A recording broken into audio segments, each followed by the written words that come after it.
काल आपल्या सर्वांनाच माहिती आहे की मुंबईत पावसाचं आगमन झालेलं आहे आणि एकंदरच वेगळ्या वेगळ्या ठिकाणी मुंबईत आपणच रिपोर्टिंग केलेलं आहे, आपण देखील बघितलेलं आहे आणि हे सगळ्याच मुंबईकरांना माहिती आहे की मुंबईत पाणी तुंबलं काल. गेले 1 वर्ष मुंबईत आणि महाराष्ट्रामध्ये आपण पाहताय की गद्दारांचं खोके सरकार आहे. मुंबई महानगरपालिकेवर त्यांची हुकुमशाही चालू असताना वेगळ्या वेगळ्या कॉन्ट्रॅक्ट्समध्ये मोठे घोटाळे त्यांनी केलेले आहेत.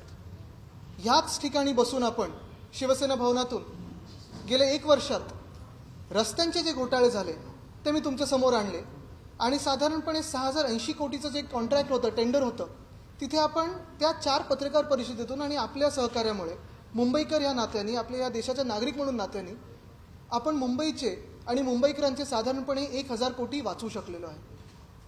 जर आपण पाहिलं असेल त्याच्यात ॲडव्हान्स मोबिलायझेशनला जे पैसे देणार होते कॉन्ट्रॅक्टर्सला ते आपल्या पत्रकार परिषदेमुळे आणि आपल्या रिपोर्टिंगमुळे थांबलेलं आहे. आणि दुसरं म्हणजे जे काही बिडिंग चुकीच्या मार्गाने झालं होतं आणि जो घोटाळा आहेच त्याच्यात आम्ही कोर्टात जाणार आहे, नंतर चौकशा होतील आणि ज्यांना अटक करायची ती आम्ही करू आमचं सरकार आल्यानंतर. पण हे सगळं घोटाळा होत असताना दुसऱ्या बाजूला खडीचा घोटाळा देखील आपण आपल्यासमोर आणला.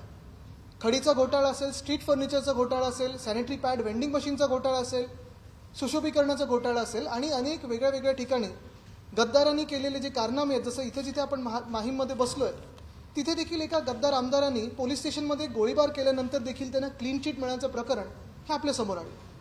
पण काल पाऊस पडल्यानंतर मुंबईत एक वेगळा अनुभव असतो. मुंबईकरांना पाऊस हा नेहमी आवडतो आणि मुंबईकर नेहमीच स्वागत करतात. पण ज्या ज्या मुंबईकरांनी असेल, आपण सर्वांनी असेल, ट्रॅफिकमध्ये अडकल्यानंतर, पाणी जिथे तुंबलं तिथे अडकल्यानंतर, ज्यांनी फोटो ट्विट केलेत आणि काही अशा ठिकाणी पाणी तुंबलं जिथे कधीच तुंबलं नव्हतं, जसं शिवाजी पार्कचा आजूबाजूचा परिसर असेल, छत्रपती शिवाजी पार्क आहे तिकडचा परिसर असेल, अंधेरी मध्ये आपण पाहिलं असेल काल जसं पाणी तुंबलं. आणि हे सगळं झाल्यानंतर काल तर कोणी मुंबई महानगरपालिकेतून दिसलंच नाही. रस्त्यावर कुठे काही अधिकारी मोठे नव्हतेच. घटनाबाह्य मुख्यमंत्री ते कुठे होते, कुठच्या शेतावर होते, काय करत होते कोणालाच माहिती नाही. पण जे मी आज स्टेटमेंट पाहिलं, मुंबईकर म्हणून मला राग आलेला आहे, एक नागरिक म्हणून राग आलेला आहे, ते हे स्टेटमेंट आहे. ते आपण सगळ्यांनी पाहिलंच असेल. हे आपण सर्वांनी पाहिलं असेल. पाऊस आल्याचं स्वागत करा, मुंबईत पाणी तुंबले याची तक्रार काय करता. हे स्टेटमेंट म्हणजे निर्लज्जपणाचं, नाकर्तेपणाचं आणि भ्रष्टाचाराचं जर कुठचा एक चेहरा असेल ते म्हणजे हे खोके सरकार आहे. माझ्या बाजूला 3 माजी महापौर बसलेले आहेत. अजून देखील काही शिवसेनेचे माजी महापौर गेल्या 25 वर्षातले आता ऑन द वे आहेत. त्यांनी अनेक वर्ष कामं केली आहेत, नगरसेवकांनी कामं केली आहेत, सगळ्याच पक्षाच्या नगरसेवकांनी कामं त्यांच्या वॉर्डात केलेली आहेत. पण कधीही कोणी मुंबईकरांना असं उत्तर दिलं नाही की तक्रार काय करता, ह्याचं स्वागत करा.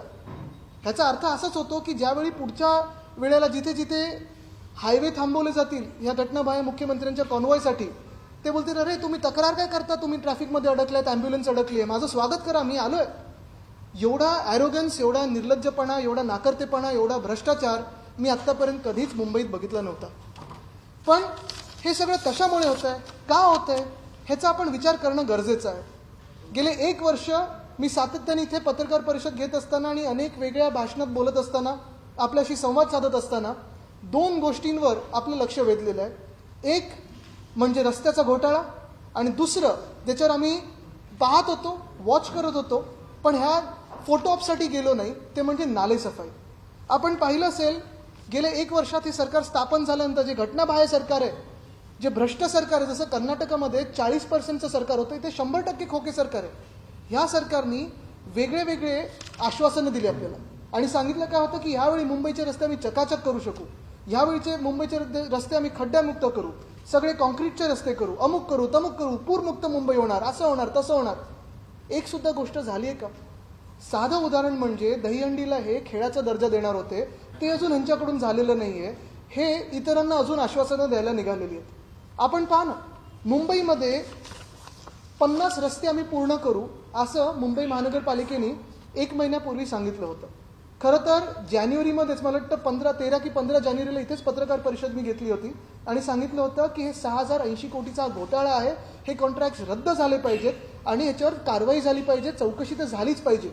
पण त्यावेळी घाईघाईत देशातल्या सर्वोत्तम नेत्यांशी आणि सर्वात मोठ्या नेत्यांच्या हस्ते यांनी भूमिपूजन केलं, त्यांची देखील दिशाभूल केली आणि मग एप्रिल-मे पर्यंत ही कामं सुरू नाही झाली. मेमध्ये ह्यांनी सांगितलं आम्ही 50 रस्ते आता पूर्ण करून दाखवू. खरं जर आपण पाहिलं तर गेल्या 150 वर्षाच्या इतिहासामध्ये मुंबई महानगरपालिकेच्या 50 रस्ते हे सर्वात कमी टार्गेट आहे, सर्वात छोटं टार्गेट घेतलेलं. लाज वाटली पाहिजे मुंबई महानगरपालिकेच्या प्रशासकांना की एवढं छोटं टार्गेट त्यांनी दिलं. घटनाबाह्य मुख्यमंत्र्यांना लाज वाटली पाहिजे, लाज तर नाहीच आहे त्यांच्यामध्ये, तरी देखील लाज वाटली पाहिजे की हे सगळ्यात छोटं त्यांनी टार्गेट दिलं. पण जेव्हा जर तुम्ही आज अधिकृतरित्या माहिती काढाल तर एक सुद्धा रस्ता पूर्ण झालेला नाहीये. ही 50 रस्त्यांची यादी आहे, ती यादी तुमच्या हाती देणार आहे मी. सगळे रस्ते त्यांनी सांगितलेत safe state, safe state, safe state, सगळे सेफ स्टेज ह्याला आणून ठेवलेले. सेफ स्टेज म्हणजे नक्की काय? तर सेफ स्टेज असं असतं की साधारणपणे आत्तापर्यंतची प्रथा अशी होती की 31 मे पर्यंत, पाऊस यायच्या आधीपर्यंत आपण हे सगळे रस्त्यांची जी कामं चालू असतात काही पूर्ण होतात आणि काही आपण सेफ स्टेजपर्यंत आणतो, म्हणजे तिथे पूर परिस्थिती उगवणार नाही, तिथे पाणी तुंबणार नाही ह्याची काळजी घेऊन आपण ते रस्त्याचं काम तात्पुरतं बंद करतो आणि 1 ऑक्टोबरपासून पुन्हा एकदा सुरू करतो. पण ही सगळी सेफ स्टेजवर आणलेली कामं ही तुम्हाला यादी देतो मी, तुम्ही पण जाऊन पहा, आमचे पण शिवसैनिक जाऊन पाहणार आहेत की ह्या रस्त्यांच्या आजूबाजूला पाणी तुंबलंय की नाही. नागरिकांना खूप मोठ्या संख्येने त्रास होत आहे, कारण त्यांनी सगळ्यांनीच मला सांगितलं, मला मेसेज यायचे, मला अनेक लोक अजूनही सांगतात की आमच्या घराखालचा रस्ता एकदम चांगला होता तरी खोदून ठेवलेला आहे, आमच्या समोरचा फुटपाथ चांगला होता खोदून ठेवलेला आहे, डिवायडर चांगला होता ब्युटिफिकेशनच्या घोटाळ्यासाठी खोदून ठेवलेला आहे. आणि हे सगळं होत असताना काळजी कुठेही न घेता नुसतं कॉन्ट्रॅक्टर्सची काळजी घेतली. माझ्या असं ऐकण्यात येतं की हल्लीचं हे जे काही चालतं हा सगळा कारोबार मंत्रालय असेल आणि आजूबाजूच्या एखाद्या बिल्डिंगमधून पण देखील चालतो. ह्यांचे बिल्डर कॉन्ट्रॅक्टर कोणी मित्र बसले असतात तिथून देखील चालतो, तिथे फायली जातात. हे खरे की खोटे आपण पहा.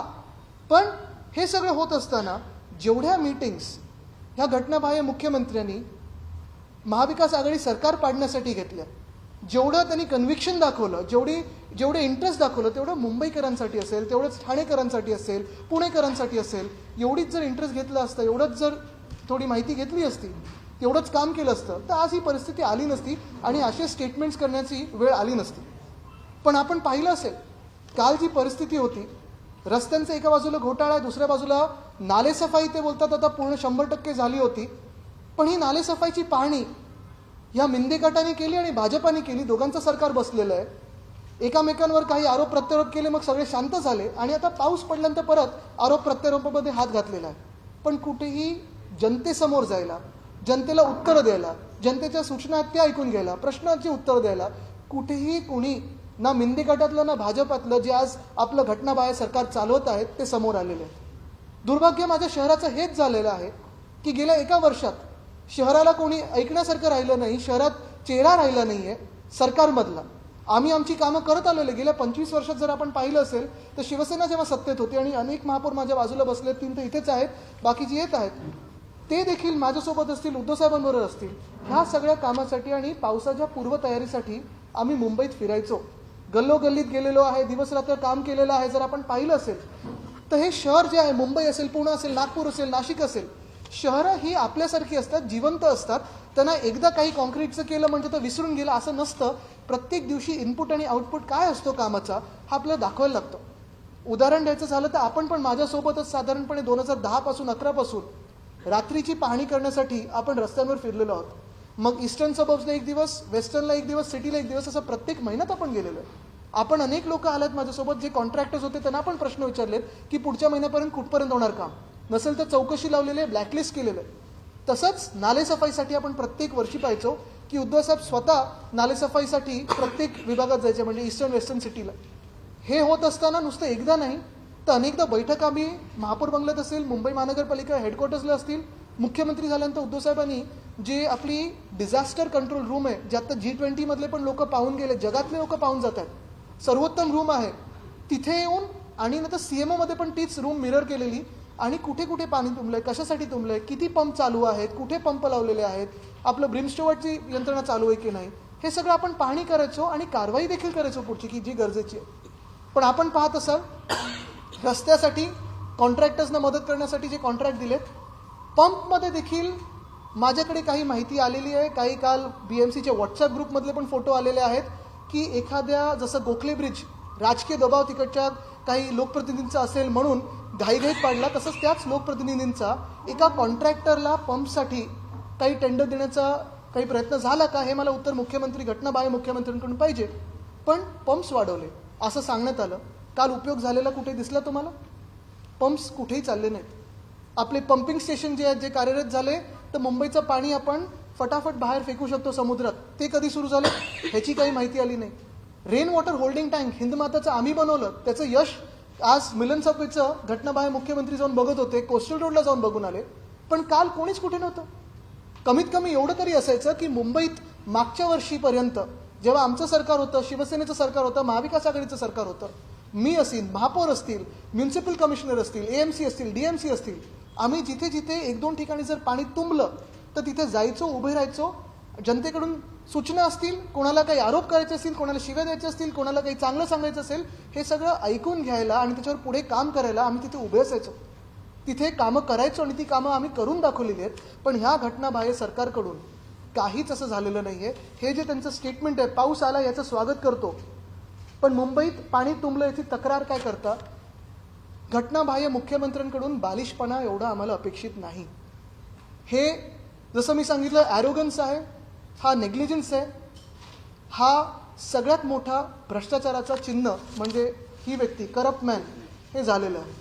आणि आज खरोखर राग येतो की माझ्या मुंबईकरांना असे टोमणे सहन करायला लागतात आणि अशा भ्रष्टाचाराचं आपण पाहताय सगळे जे काही पैसे आहेत ते त्यांच्या ॲडव्हर्टाईजमध्ये वापरलेत आणि त्यांच्या सगळीकडे ते LED लाईट जे काही मोरबीर असे लावलेले आहेत त्याच्यात वापरलेले आहेत. पण कुठेही कामात पैसा गेला नाही. स्वतःसाठी खोके आणि जनतेला धोके हेच ध्येय घेऊन हे घटनाबाह्य सरकार पुढे चाललेलं आहे.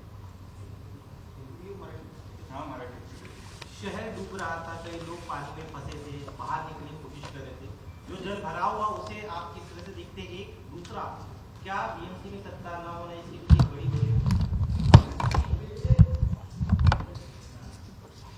संभल कल की अगर परिस्थिति आप उस पर गौर करें तो एक स्पष्ट है कि मुंबई में कोई भी पॉलिटिकल लीडरशिप सरकार में न बैठे हुए और जो मुंबई पे प्यार नहीं करते, मुंबई को एक सोने की अंडे देने वाली चिड़िया समझते हैं, मुर्गी समझते हैं, ऐसे लोग जब सरकार में बैठते हैं, जो मिंदे भाजपा की सरकार है, वैसी सरकार से जो भी कल हुआ वो आपको पता चला. लेकिन जब मुंबईकर आम नागरिक मुंबई की सड़कों पे अगर आप देखें तो फंसा हुआ था, कहीं बरसात में फ्लड्स के दौरान हो या कहीं खराब रास्तों के कारण हो, वहीं पे जो घटनाबाह्य मुख्यमंत्री है वो ये कहते हैं कि पाऊस आला तर त्याचं स्वागत करा, तक्रार काय करता? यानी बारिश का वेलकम कीजिए, बारिश का स्वागत कीजिए, आप कंप्लेन क्या कर रहे हैं? इतनी एरोगेंस, इतनी नालायक, इतनी निर्लज्जपना, नालायक नहीं निर्लज्जपना जिसे हम कहते हैं, या बेशर्मी, ये हमने कभी देखी नहीं थी. बेशर्मी की हद होती है, करप्शन की भी हद होती है. जैसे हमने कहा था कि कर्नाटका में देखा हमने 40% की सरकार थी, यहाँ इस सरकार में 100% करप्शन है, लेकिन काम कुछ हो रहे नहीं.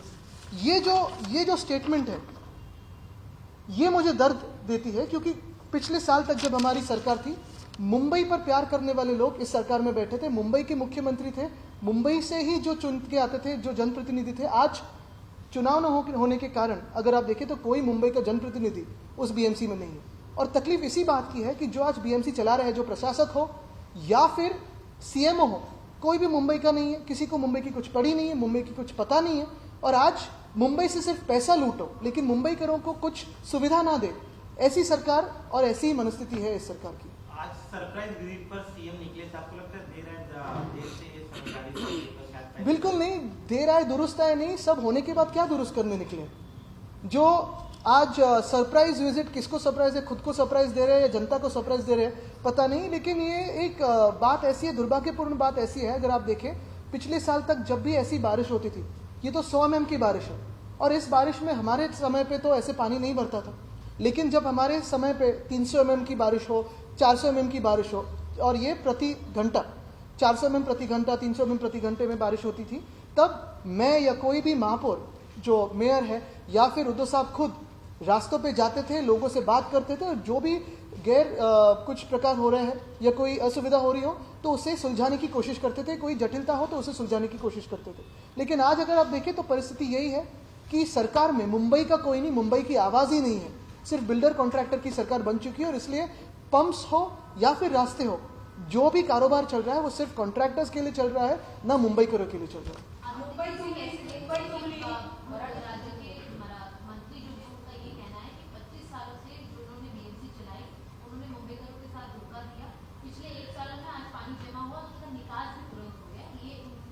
मैं उनको धन्यवाद देता हूँ कि उन्होंने नेहरू जी के नाम को इसमें नहीं घिसा है, नहीं तो ये नेहरू जी के कारण होता। तो ये चलते रहेगा। देखो, ये आरोप प्रत्यारोप के लिए समय नहीं है, लेकिन जो सरकार में बैठे हैं उन्होंने जिम्मेदारी तो लेनी जरूरी है।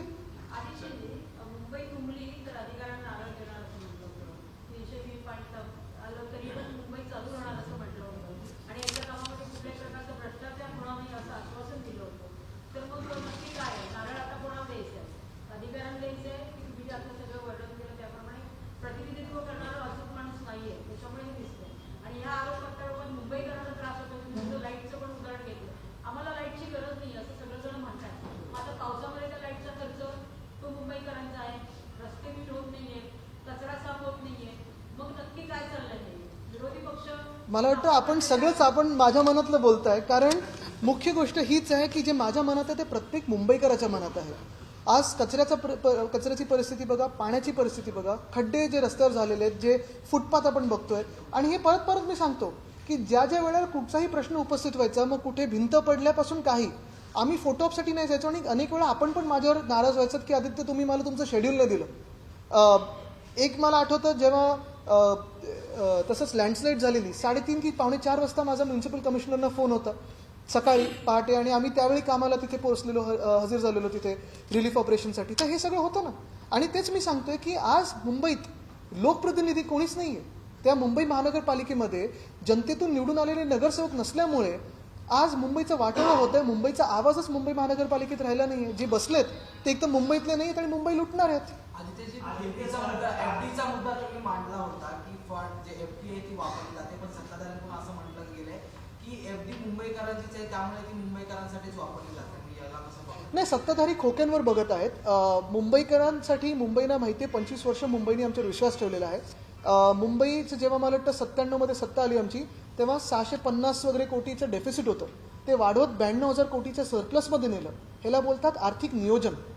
म्हणजे आम्ही कुठेही हे बंद करा, ते बंद करा, हे आता ह्याचं करा, तसं करा, तसं न करता आम्ही ते मुंबईकरांचे पैसे प्रत्येक बजेटमध्ये दाखवत राहिलोय आणि कुठे हा पैसा वापरला जाणार आहे हे दाखवलं। एक सोपा फरक तुम्हाला सांगतो, साऊथ बाउंड कोस्टल रोड जो आहे, जे उद्धव साहेबांचं स्वप्न होतं, जे 2017-18 मध्ये आम्ही सुरू केलं आणि तो आता मला वाटतं येत्या वर्षभरात पूर्ण होईल, तिथे आम्ही एक सुद्धा नवीन टोल नाही लावलाय आणि एक सुद्धा पैसा जनतेच्या खिशातून घेतला नाही। जे काही टॅक्स यायचे त्याच्यातूनच आम्ही ते बाजूला ठेवत गेलो, एफडी मध्ये गेलो। नॉर्थ बाउंड कोस्टल रोड जे आहे, जे बँड्रा ते मला वाटतं कांदिवली आता पुढे नेणार आहेत, तिथे आत्ताच्या स्थितीला 4 टोल दाखवलेले आहेत। ते बनवत आहेत MSRDCचे मंत्री, जे एवढी पण होते आणि जे आता घटनाबाह्य मुख्यमंत्री झाले। आर्थिक नियोजन कोणाचं चांगलं आहे तुम्ही बघा। बड़ा सवाल ये की आप पाणी साचलं तर ते एक वर्षात, म्हणजे त्यांचं जे सरकार आलेलं आहे ते 1 वर्षापूर्वी आलेलं आहे, त्यामुळे पाणी साचलं असं तुम्ही म्हणताय। मात्र गेली 25 वर्ष आपली सत्ता होती, तर त्यांच्यामुळेच कशावरून साचलंय? तुम्ही आता मी जे सगळं सांगितलं ते ऐकलं नाही वाटतं। 2 सवाल, एक इम्पोर्टेंट कि साल भर में सरकार दावा करी कि या बीएमसी भी दावा करी कि उन्होंने साफ सफाई की है, इस बार वाटर लॉगिंग नहीं की, लेकिन कल हमने देखा क्या आप सरकार के हमने तो काम किया, आपकी जानकारी कुछ है क्या स्पेसिफिक कि सच में नाला सफाई नहीं हुआ या फिर और वाटर लॉगिंग के जो जरूरी प्री मानसून स्टेप्स लेने थे क्या वो नहीं लिए? चलो मेरी बात तो छोड़ो, जो भाजपा के विधायक है उनके अगर खत ले लो तो भी पता चलेगा कि उनमें अंदरूनी जो झगड़ा चल रहा है वो भी है। जो रास्तों की बात हो, स्ट्रीट फर्नीचर की बात हो, दो तो भाजपा के विधायकों ने खत लिखा है। तो यही बात होती है कि अगर आप देखें तो ये सरकार जो है, जैसे मैंने कहा, सबसे बेशरम और सबसे इनकॉम्पिटेंट सरकार बनी हुई है, क्योंकि जो भी वो कहते आए हैं, अगर बात सच्ची ना हो तो कहने की क्या जरूरत है। अगर आप मेरे सारे स्टेटमेंट्स देखें पिछले 10 सालों में, तो मैंने कभी ये दावा नहीं किया है कि कोई भी शहर गड्ढे होंगे ही नहीं, ऐसे कोई दावा दुनिया भर में नहीं कह सकता, लेकिन उन्होंने किया। तो ये तो अभी 33 देशों में अभी इनकी जान पहचान हो गई, तो कहाँ से तो टेक्नॉलॉजी लाए।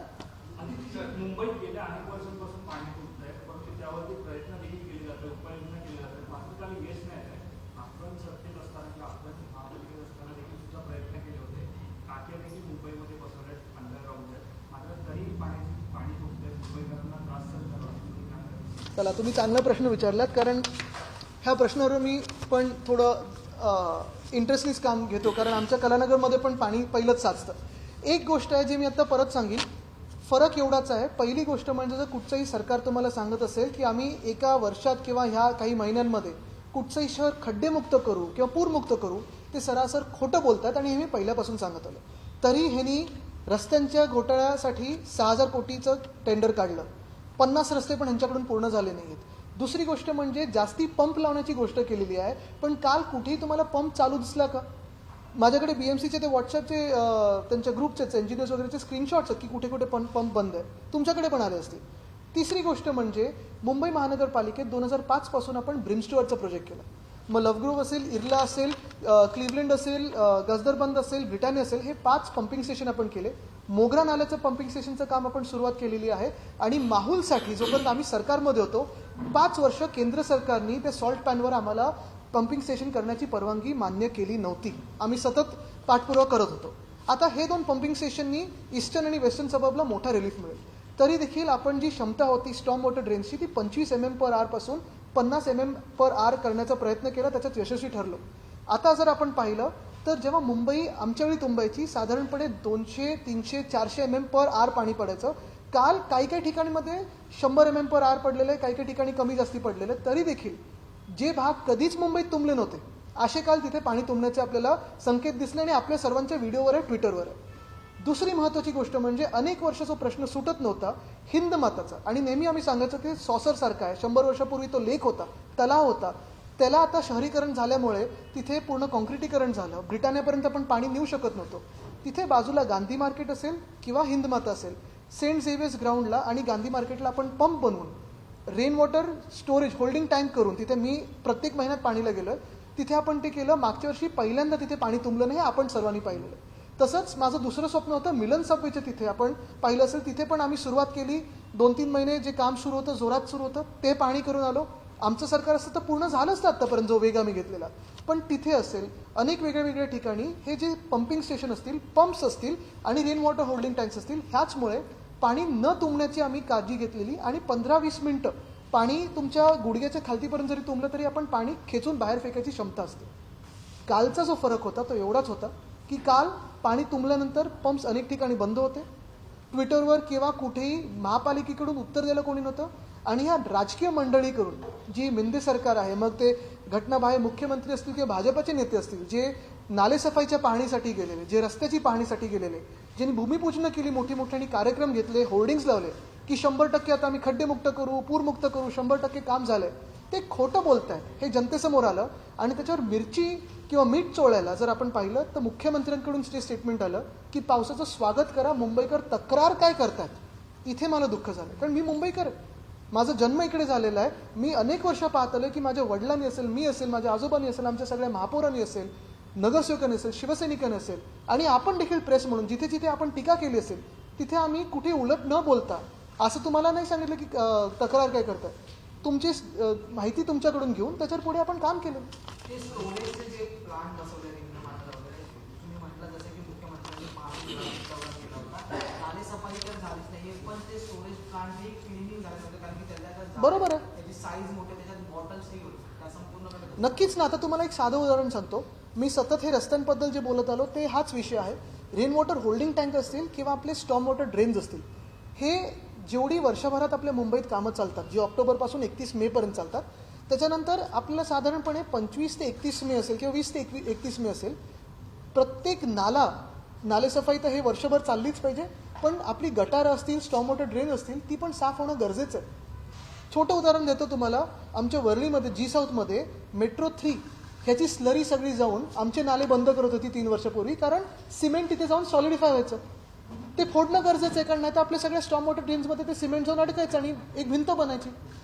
प्लॅस्टिकच्या पिशव्या असतील, जे नारळाचे आपण वर्ली सिफेसला एक नारळवाला सकाळी येतो, तो नारळाचं जे हे काढतो ते जाऊन अडकतं गटारामध्ये. पण ह्या बारकाईने काम करणारं आज मुंबईत कोणी आहे का? जे आम्ही करायचो, जेवढं प्रेमाने आम्ही काम करायचो, जेवढं आपलं समजून आम्ही काम करायचो, तसं आहे का? आणि तुम्हाला अजून एक सांगतो याच्या पुढे जाऊन, हे जसं मुंबईत झालेलं आहे ह्याच्यापेक्षा अजून भयंकर परिस्थिती पुण्यात वेताळ टेकडी आणि रिव्हरफ्रंट डेव्हलपमेंटमुळे होऊ शकते. हे मी सतत सांगत आलो. मीच नाही तर तिकडचे इंजिनियर्स असतील, आर्किटेक्ट्स असतील, अर्बन प्लॅनर्स असतील, सगळे पुणेकर सांगतात की रिव्हरफ्रंट डेव्हलपमेंट ही धोकेदायक आहे. तरी देखील हे काम चालू आहे. मुंबईमध्ये अनेक स्पॉट जे जिथे पाणी तुमचं सांगतंय, नवे स्पॉट आहे, याला सगळीकडे कॉन्क्रिटीकरण जबाबदार समजतं. नाही 100% नाही. कॉन्क्रिटीकरणवर आपण सगळं ब्लेम टाकलं नाही पाहिजे, कारण कॉन्क्रिटीकरण हे शहरीकरणमध्ये चालू असतं. पण उगीचचे रस्ते कॉन्क्रीट करणं असेल किंवा फुटपाथ तोडून जेव्हा तुम्ही पुन्हा एकदा बनवता तेव्हा त्या कॉन्ट्रॅक्टरनी पुढची डेब्री साफ केली आहे का, जो कचरा टाकलाय तो कुठे टाकलाय, हे सगळं माहिती घेणं गरजेचं असतं आणि ह्याच्यावर काम करणं गरजेचं असतं. एक जगह सॉरी अभी उनसे लेते फिर आप. Administrator rule is affecting Mumbaikars, and at the same time, politics is also happening. And you are also telling that it was in our tenure where we have had Mumbaikars. So Mumbaikars are in a difficult situation at the moment. Absolutely. There are no elections. 1 year of Shinde Fadnavis Sarkar, which you are accusing that they have done nothing. And what about Mumbaikars? That is what I'm exactly saying. For the past 1 year, you have Minde BJP government in Maharashtra. In most of the cities across Maharashtra, you have no local self-elected government. No corporators, no mayors, no chairmen of various committees. If you see all the tenders that are being passed in Mumbai, Pune, Thane, Navi Mumbai, Kalyan, Dombivli, Kolhapur, Solapur, Nagpur, Nashik, they're being passed without being vetted by the corporators or by any committee. There are huge scams happening at various levels across Maharashtra. Right out here, I have brought about scams of roads, street furniture, gravel in front of you, and we have voiced it very often. Now if you see, yesterday the situation was terrible because everywhere across Mumbai there were new flooding spots, and it is natural that sometimes new flooding spots are created because there is infrastructure work going on across the city. But when such infrastructure work goes on, it is the prerogative of the administration and the government to see that there is no debris that's gone into the stormwater drains. There is no cement slurry or any other muck that's gone into these drains which is blocking the way of the flow of the water. This has not happened. Nala Safai hasn't happened. Road works haven't been completed. They've said safe stage, but everywhere, wherever road works are happening, you saw water logging yesterday. And what was worse is when Mumbaikars complained about this water logging, the illegal CM said, why are you complaining? Celebrate that the monsoons are here. Which means we're almost in a dictator's room, because even if you complain about your own inconvenience, the Chief Minister is taking offense to that. How do you take this forward? Because monsoon has just arrived and you have to face it in the next 3 to 4 months. In fact, monsoon has just arrived, and what I will tell you is, monsoon has arrived a month later. This corrupt government, illegal and immoral government, got 1 month extra to complete and let its own contractor friends complete all the road works, and still it hasn't been able to.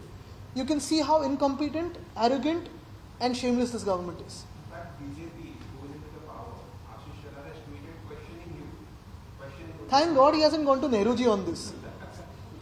Okay Aditya ji, आज एक तरफ महत्त्वाचा विषय महत्त्वाचा इनके बाद आपके pass आता हूँ, सॉरी. आता जे सगळीकडे सरकार आपल्या दारी म्हणून मानपाच्या अधिकाऱ्यांना त्यामध्ये काम करायला लावलं जातं. ढोल ताशे वाजतात, सरकारच्या योजना सांगायला सांगितलं जातात. तो गोष्टी करण्यापेक्षा त्या मानपाच्या अधिकाऱ्यांचा वेळ कुठे गेला असं आपल्याला वाटत नाही काय. असं करण्याचा अधिकार त्यांचं काम सोडून इतर कामं करायला लावलं, हे कुठल्या न्यायात बसतं?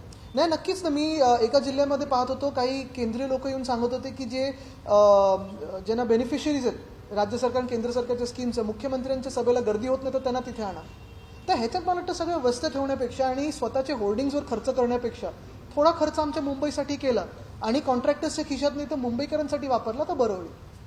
सर, मानसून की वजह से आज मुंबईकर परेशान हैं, पर बीजेपी आज काला दिवस मना रही है इमरजेंसी को लेकर, जो 1975 में इंदिरा गांधी ने लागू की थी. किस तरीके से देखिए? बिल्कुल, लेकिन आज अगर आप देखें तो मुंबईकरों के लिए दूसरा काला दिवस है, क्योंकि ये इमरजेंसी से कोई कम नहीं है. जहां अगर जो इलीगल सीएम है वो कहते हैं कि आप तकरार क्या कर रहे हो, स्वागत कीजिए, तो ये क्या है फिर? ये तो डिक्टेटरशिप जैसे ही चली है. 1 साल से ना चुनाव लेने की हिम्मत है, ना कोई इनमें ताकत है, तो और क्या चल रहा है फिर महाराष्ट्र में?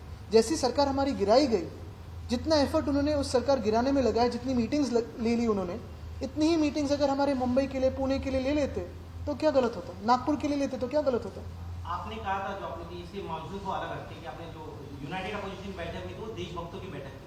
आज सीपीआई ने एक नया नाम दिया है कि NDA versus PDA, patriotic democratic alliance.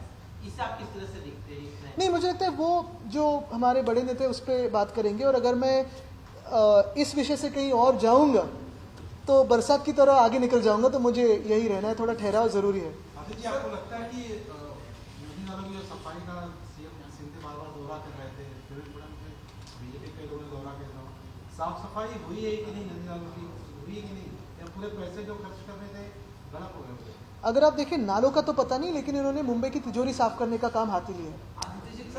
Cabinet चौकशी लावली आहे. तर तसं बघतात आहे की लाईफलाईन कंपनी संदर्भात किंवा कोविड संदर्भात कॅबची चौकशी सुरू आणि नेहमी सत्ताधाऱ्यांकडून बोललं जातं की कॅबची सफाईची एकंदरीत संपूर्ण चौकशी केली पाहिजे. तर आता जे 6,000 कोटीचे जे कॉन्ट्रॅक्ट काढलेत रस्त्यांचे त्याची चौकशी व्हायला हवी अशी तुमची मागणी आहे. मी सतत मागणी करत आलेलो आहे. मी राज्यपाल महोदयांना देखील मध्ये भेटलेलो, त्यांनी की लोकायुक्ताला ते पाठवलं पाहिजे. आम्ही देखील विचार करतो की लोकायुक्त महोदयांकडे ही पूर्ण सगळा अहवाल पाठवायचा आणि कोर्टात पण जायचं. ह्या सरकारकडून तर अपेक्षा नाही आहे, कारण हे सरकार घटनाबाह्य आणि क्लीन चिट लगेच देईल. माझं सांगण्यात हे पण येत आहे की मुंबई महानगरपालिकेत अशी पण एक विचारधारा आहे की हे सगळे कॉन्ट्रॅक्ट्स रद्द झाले पाहिजेत, कारण कॉन्ट्रॅक्ट्स कुठेही कामी नाही आलेत. सगळे जे काही टेंडर हे होतं ते त्यांनी व्हायोलेट केलेले. पण मुख्यमंत्र्यांच्या कार्यालयाचा दबाव असल्यामुळे, की मुख्यमंत्री जे घटनाबाह्य आहेत त्यांचा दबाव असल्यामुळे, कुठे ना कुठेतरी त्यांच्या बिल्डर कॉन्ट्रॅक्टर मित्रांचा दबाव असल्यामुळे ही कॉन्ट्रॅक्ट रद्द झाली नाही आहेत. पण आमचं सरकार आल्यानंतर चौकशी करू. दुसऱ्या बाजूला अजून एक महत्त्वाची गोष्ट म्हणजे जे आता मुंबईत ज्या कॉन्ट्रॅक्टर्सनी कामं घेतली आहेत, मी पुन्हा एकदा सांगतो, कॉन्ट्रॅक्टर्सशी आमचं भांडण नाही. कधीही मी कॉन्ट्रॅक्टरचं नाव घेतलं नाही, कारण त्या गोंधळात मला जायचं नाही. माझं भांडण आहे कार्यपद्धतीवर. पण हेच आजचे जे कॉन्ट्रॅक्टर्स आणि कॉन्ट्रॅक्टर्स आहेत त्यांचे सगळे टेंडर डॉक्युमेंट्स आम्ही इतर राज्यांना देखील पाठवणार आहे. त्या राज्यात काही त्यांनी घोटाळे केलेत का बघायला. तुम्ही ज्या पद्धतीने सांगता की कॉन्ट्रॅक्टरचा मुद्दा आहे, कारण की यावेळेस प्रत्येक वर्षी महानगरपालिका नालेसफाईचे कॉन्ट्रॅक्ट आहे, मात्र यावेळेस देखील त्याच पद्धतीची नालेसफाई पाहायला मिळते. 25 वर्षी ज्यावेळेस तुमची सत्ता होती त्यावेळेस देखील अशाच पद्धतीचे पाणी तुंबत होतं. त्यामुळे कुठेतरी विरोधक देखील टीका करतात की 25 वर्ष काय केलं, तुम्ही म्हणतात वर्षभर येऊन काय केलं. मग नेमकं मुंबईकरांनी कोणाकडे जात नाही. मला वाटतं आपला प्रश्न थोडा मी हे करून पर्स्पेक्टिव्हमध्ये ठेवीन. एक तर विरोधक कोण आहेत आता? सत्ताधारी आहेत, केंद्रात बसलेत, राज्यात बसलेत, आणि मुंबई महानगरपालिकेत कुठचाही पक्ष नसताना स्वतःचा हुकुमशाही चालवणारे विरोधक म्हणजेच सत्ताधारी मिंदे आणि भाजप बसलेले. दुसरी गोष्ट म्हणजे गेल्या 25 वर्षात जर आपण पाहिलं असेल तर नालेसफाई ही प्रत्येक महिन्यात करण्याची गोष्ट असते आणि ती करत आलो. तुम्ही आज नाला साफ केलं तरी उद्या करायला लागणार, कारण आपल्या नाल्यांमध्ये बेडपासून खुर्च्यांपासून दरवाजे वाहत येतात आणि ते तुम्हाला काढत राहणं असतं, सतत गाळ काढणं असेल. नालेसफाई 2 गोष्टींमध्ये होते. पहिली गोष्ट म्हणजे जो सिल्ट असतो, गाळ असतो, जो नदीसोबत किंवा नाल्यासोबत वाहत येतो ते काढणं गरजेचं असतं. आणि दुसरं म्हणजे फ्लोटिंग डेब्री ज्याला म्हणतो आपण, ते काढणं गरजेचं असतं. फ्लोटिंग डेब्रीसाठी आपण वरती ते बूम बॅरियर्स लावतो, नेट्स लावतो, ह्या सगळ्या गोष्टी होत्या. पण यंदा जर आपण पाहिलं असेल कुठेही उपाययोजना या झालेल्या आपण बघितल्या नाहीत. मुख्यमंत्र्यांचे फोटोऑप्स बघितले आपण, पण काही पेपरमध्येच बातमी आली की मुख्यमंत्री निघाल्यानंतर नालेसफाई बंद झाली. खरं आहे की नाही? आणि जर आमच्या वेळी जर अशी कुठेही काही गडबड झाली असेल तर त्यावेळी आम्ही त्या वेळी कारवाई देखील केलेली आहे. तेव्हा कारवाई केलेलं आपल्या माध्यमातून लोकांपर्यंत पोहोचलेलं आहे. आणि महत्त्वाची गोष्ट म्हणजे जसं मी सांगितलं, हिंदमाता फ्लडिंग स्पॉट वर्षानुवर्ष होता, तो बंद झाला की नाही? ते काम कोणी केलेलं? ते आम्ही करून दाखवलेलं.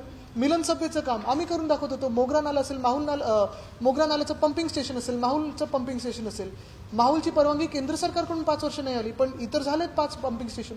ब्रिम स्टुअर्टचा रिपोर्ट आहे, तो करून दाखवला. स्टॉर्म वॉटर ड्रेन्स 25 mm ते 50 mm जे जागतिक जे काही चांगलं असतं ते आपण करून दाखवलं.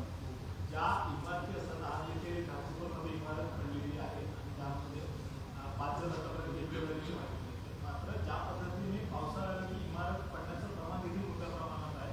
दरवर्षी ज्या पद्धतीने घोषणा केली जाते की ह्या धोकादायक इमारती आहेत, मात्र त्या खाली केल्या जातात. काय तिथे एक मी कोणावर टीका करणार नाही, कारण इथे महत्त्वाची गोष्ट अशी असते की जेव्हा एखादी डिलॅपिडेटेड बिल्डिंग म्हणून आपण जाहीर करतो, घोषित करतो, धोकादायक म्हणून घोषित करतो, तिकडच्या आजूबाजूच्या रहिवाशांनी थोडं सहकार्य करणं गरजेचं असतं. काही लिटिगेशन्स असतात, त्याच्यात मी आता जाणार आणि थोडी माहिती घेऊनच त्याच्यावर बोलेन. आदित्यजी, मोगरा जो नाला आहे त्याची संरक्षण उंच कोसळलेली आहे. त्याचबरोबर विलेपार्लेमध्ये नारावडी शेजारी एक 2 मजली इमारत आहे, त्याला काही भाग कोसळला आहे, कसं म्हणजे नाही, जसं मी सांगितलं याच्यावर थोडी माहिती घेऊन बोलायला लागेल, कारण इमारत कोसळणं असेल किंवा काही जिथे प्रेशर वाढतं तिथेच कोसळते. आणि म्हणून मी जसं सांगितलं की कालचं सर्वात महत्त्वाची घटना म्हणजे जेव्हा मुख्यमंत्री सांगतात की तुम्ही तक्रार काय करता, आता ते जाऊन तिथे सांगणार आहेत का तुम्ही तक्रार काय करता. म्हणून घटनाबाह्य मुख्यमंत्र्यांनी मुंबईकरांची माफी मागणं गरजेचं आहे. आणि एवढा ॲरोगन्स जर नाही दाखवलं तर मला वाटतं थोडं बरं होईल. हे थोड्या दिवसाचं सरकार आहे, हुकुमशाही थोड्या दिवसच चालते, पण ते संपेपर्यंत थोडा ॲरोगन्स कमी दाखवणं गरजेचं आहे. धन्यवाद.